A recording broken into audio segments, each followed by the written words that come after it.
I'm not mad at her. There's no point in being mad at her. I'm frustrated with myself for just engaging in the way that I did.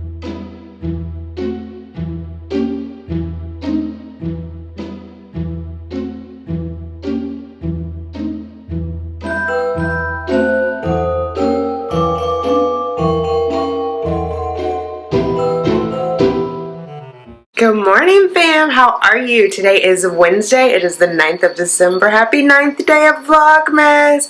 Happy birthday to my nephew, Effion Jr. I think he is, what, 23? 22? Cheyenne doesn't know. I have no idea. Let's see. He and Lexi are Irish twins, so she would have been 21 last year because she graduated from university. So that makes her 22 this year, so that makes him 22. Anyway, happy birthday, little Effion. Alright, the groceries have come. They delivered them to the package room. Cheyenne picked them up. Let's take a look really quick. She's already been in it. But we have the paper towels that we ordered. Buffalo, a beast of absorbency. Triple power. The yogurt is there. There we have caramel dippers, tart apples, that you dip in salted caramel, which seemed yummy. We will see. Here's the brodo. There's the boiled eggs for the puppies. They have 2 sets, so I think Cheyenne gave them their morning egg already. Yeah, there it is. Okay, and then here's the mini brioche slider rolls, which I thought would go well with the soup, like toast them up a little bit. So yeah, that's that. I'm gonna put this stuff away. It's officially hump day, so happy hump day to you. And yeah, I will talk to you later. Oh, Cheyenne made me coffee, so I'm gonna enjoy that too. Thanks, Munchkin. You're welcome.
This will be breakfast for today.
oh my goodness, it's the afternoon, and I'm like having a cup of coffee. I'm trying to calm myself down. It's flurries outside, by the way.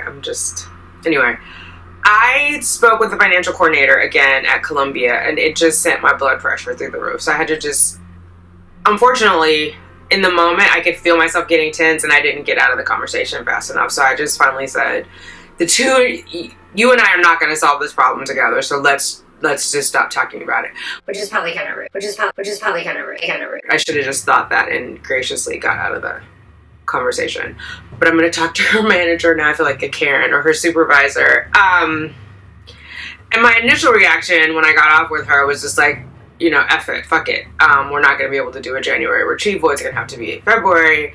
They got to recertify my benefits in January. And then I was like, shake it off.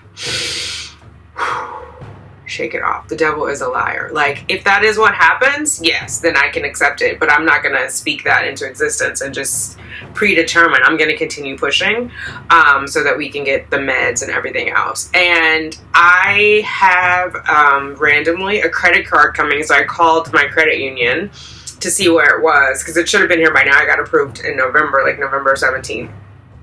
And I'm glad I called, because I was waiting, and I was like, it was right when I had moved, but I knew I put in this address because I had already moved, and so I was like, did it get lost? And anyway, he said, oh, there's a DocuSign thing you have to sign. Did you sign that? They won't send it until you sign it. I was like, I didn't even see a DocuSign. So hopefully they will get that sorted out today, and I will get that, and I will have the card in 7 to 10 days, and then I can pay Columbia. I can put that on the credit card, and we can get moving. But it was frustrating, and I don't mean this like in any disrespectful way. I'm talking to a young person, you know, probably mid to late 20s, who has taken some class on medical billing, and she needs to be right in this conversation. Like, she asked me, like, well, why don't you just call your insurance and have someone advocate for you? Because they're telling her I have benefits and that I don't need pre-approval. And then she says they're also saying I don't have any more benefits, which doesn't make sense, right? So I had called the person I can talk to, and she said, have her not ask about cycles, because that's a little ambiguous. Have them go through the codes. Like, that was the previous conversation. So I reiterated that to her. Did you go through the codes? And she was like, yeah, they're saying the codes are fine, but... So we're just going round and round, and she is confused as to why I can't call the insurance. She's calling the insurance a third-party person, IBC. She's like, the IBC is a third party. I was like, IBC is the insurance. It's Independence Blue Cross is the insurance. She's calling it like Blue Cross something else. I mean, it's all semantics, but when I'm trying to explain it to her, because she's asking me, she doesn't want to hear the answer. She wants to be right. And so it's hard. I need to be effective. I don't need to be right. So I can't go tit for tat with her. IBC is the insurance. I am not allowed to talk to them because I am not the insurer. It's private insurance through my company, so my company is the insured, and I'm covered under that plan. So there's an intermediary that I can talk to called Accolade. That's the way it is. That's the way it's been for 10 years that I've been at the company. There's never been a problem.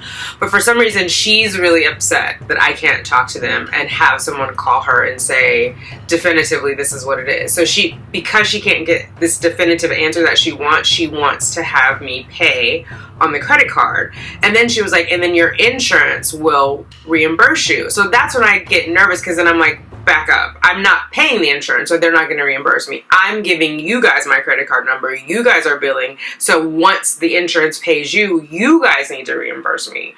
And she was like, oh, yeah. So, like, those are the things that are important to me. Like, I want to make sure it gets billed through insurance, because it's a totally different rate, because the insurance has negotiated it. So even if they don't pay for everything, what they do pay for reduces my overall coverage, my overall out of pocket, if that makes sense. Like, say for example, I had my colonoscopy, right? It was like a $20,000 procedure, but the insurance only allows them to bill $9,000, and the rest they take an L on.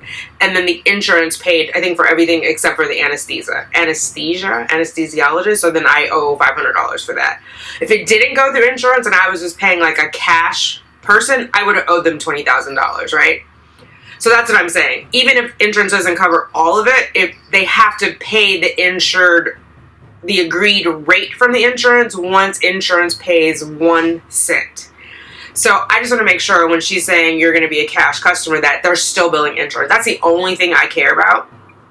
And I don't know why I got into a conversation with her beyond that. Like, I again, got goaded by her need to be right. And it doesn't matter, you know, it's not about my ego or her ego at the end of the day, but I think it's her job, and she, you know, she's vested in now that it's been escalated to her supervisor. I get all of that, like the psychology of it.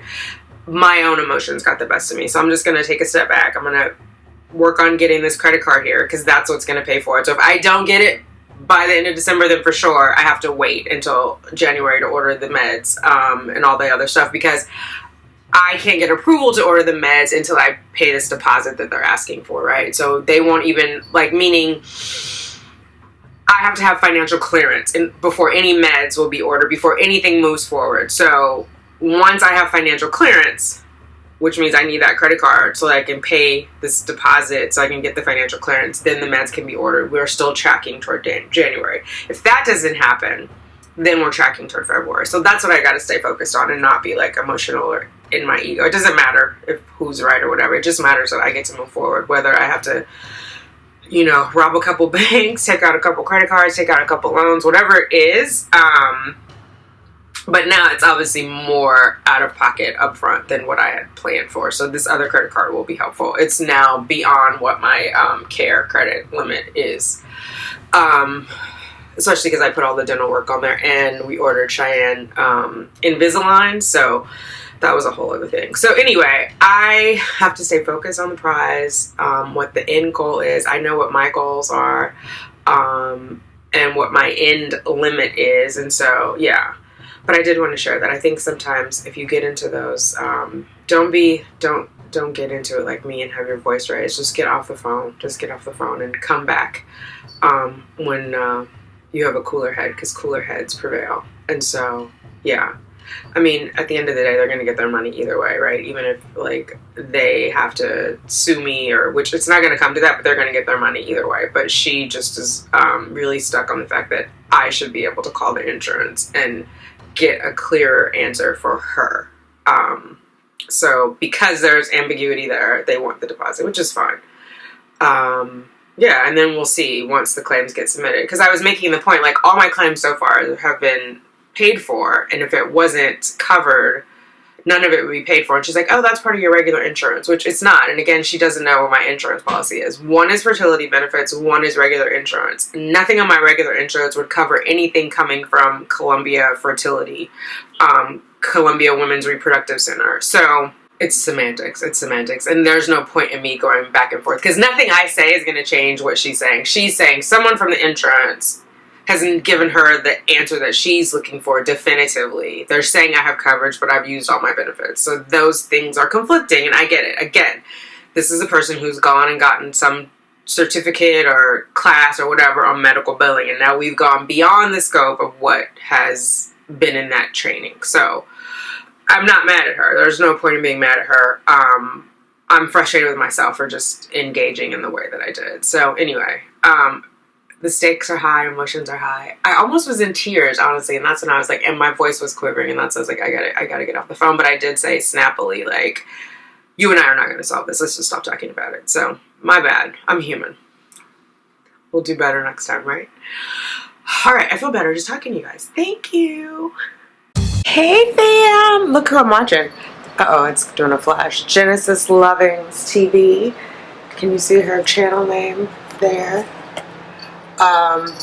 Yeah, if you haven't checked her out, check her out. She's been away for a while, but she's back and hype, and I love her. Hey, how you doing? I don't do it right, but check her do it. I came back on to say I'm still finishing up work. I'm having this weird, like, numbness in my fingers. I'm not sure what that is. But overall, I feel like I'm going to sign off for the day. So that's what I wanted to come on and say goodbye. I just need to calm down. I think I want to do my nails because the base coat came tonight. I'm going to take my time with the soup, and at least do some, like, before shots of the bathroom. And so I just want to log off so I can edit this, post it for tomorrow, and then just kind of have my evening to myself, because I just, like, had a moment, and I just need to like regroup and figure out what that was about, and just kind of center myself and be at peace, have some tea, put my feet up, fuzzy slippers, all that jazz, after I sign off from work. We did not make it to the park this morning. Cheyenne had a meeting, and then I forgot that Fresh Direct would put the food in the package room, like the electronic doorman hasn't put them in the package room, so I totally forgot about that. So I was waiting for them, and it was already in anyway. So it's snowing a little bit. There's a little bit of flurry, so I don't know what that's gonna look like, but we'll try again in the morning. Yeah, I'm gonna have a quiet evening, make some food. The soup won't be ready tonight because it's got to go in the crock pot, but I will just get it started, get it all together. Hopefully that'll be relaxing. Then clean up my bathroom a little bit, shoot some before images, and then do my nails, and that'll be a night. So thank you guys for rocking with me. Sorry about my rant. I owe you guys the cost of, I was going to do the breakdown of what the cycle cost. I'm a little hesitant because I worry that people will take that to the bank.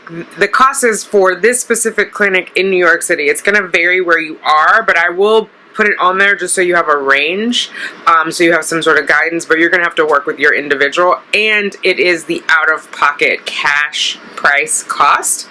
So it's not like if you have insurance what they would be covering. So it might be useful if you're thinking about this clinic and you're in New York and you don't have insurance. Outside of that, it would be reference only.